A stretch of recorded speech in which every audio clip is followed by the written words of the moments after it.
can I be real with you guys for a second? Can I literally actually be real? This is what I want to say about LA. And a lot of people don't realize this because nobody wants to talk about it. Nobody wants to acknowledge it. Everybody's scared to say something. I don't want to say something and this person might say it. Just let me be real with you guys. People in LA, here's the truth. If you're not from here, here's the truth. People in LA, attitude problem. Big time. Big time. People out here got an attitude problem with a capital A, okay? I'm telling you. I'm going to tell you a story right now, okay? Not to brag. So before I'm going to say it, and then people are going to be like, oh my God, she's literally bragging. Not to brag, but I was recently on set of a non-union commercial. Okay, everybody literally calm down. Literally chill. Let me talk about my work without being like, how did she get that? Who's her agent? Oh, why not on a non-union commercial? It's just because he has a follower. I'm not going to explain all of Hollywood to you right now, but let me explain this. So I was on set of a very prestigious non-union commercial recently, okay? And everybody, attitude problem, okay? This is what I'll say. The guy who was playing my husband, yes, you heard me correctly. I was hired to play a straight woman in a non-union commercial. So keep your comments to yourself. And the guy who was hired to play my husband. I just want to emphasize this. Can't actually emphasize this enough. Had 0 lines. 0 lines. Did not need to say, or actually, honestly, do anything. I think that the budget was they had 1 pair of pants and they found a guy. They found a guy in the valley off of Craigslist who was willing to wear those pants on camera. I think he paid to be there. I'm pretty sure he paid them.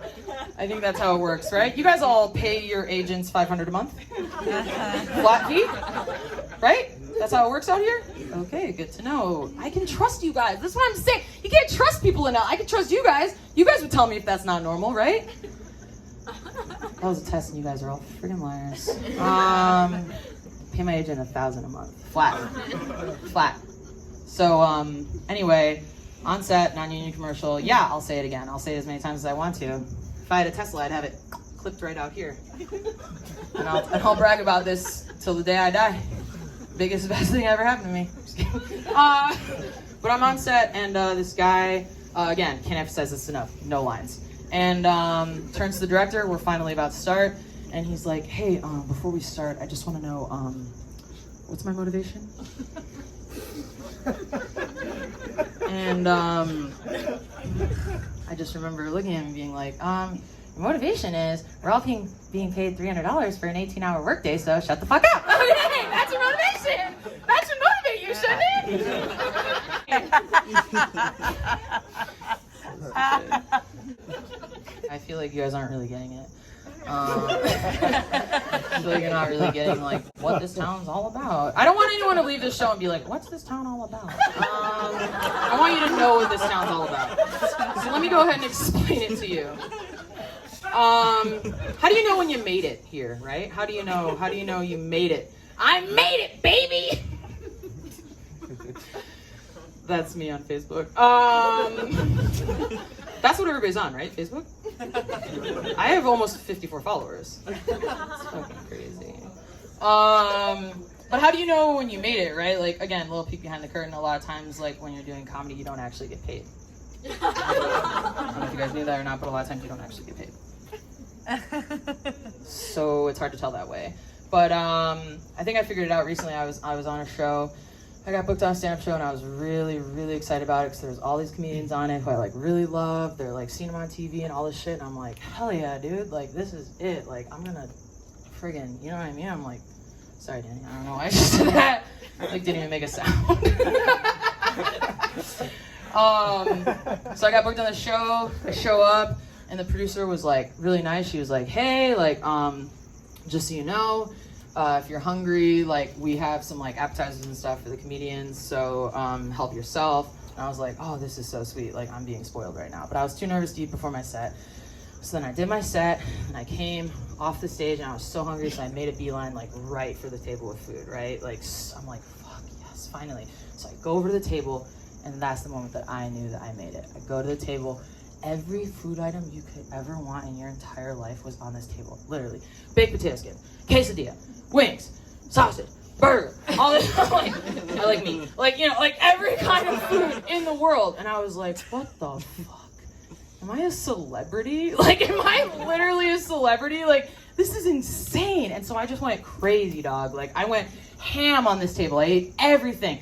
I just, like, had the wings, had the burger. And it was, like, all kind of picked over because it was, like, the end of the show and comedians are animals. But I just, like, I didn't care. I just, like, went for it. I ate everything. I was like, yes! This is how it's supposed to be! And I went up to the producer at the end of the show and I was like, hey, I just got to tell you something. You made my night. You literally made my night. I was like, that was a beautiful spread you put up for the comedians. People don't appreciate us. They don't appreciate like what we're doing and like, thank you so much. Thank you. And she was like, you're so welcome, but I just want to know, what did you eat? And I was like, what? And then I saw her kind of like step to the side and I saw that behind her, there was a small bowl of nachos. Oh. Which is clearly what she meant when she said there were some appetizers for the comedians. And then I go ahead and I turn my body towards the table that I was just at, and I see two busboys who are clearing all the plates from the audience and putting them onto this one table as their sort of station. So if you're not following me right now, what actually happened was that I did a show with some of my comedian heroes, and I went to the table, and I went over, and I ate hundreds of people's trash, all of it, and then I went up to the producer, and I said, oh, thank you so much for letting me on your show, oh, what a great opportunity, thank you so much.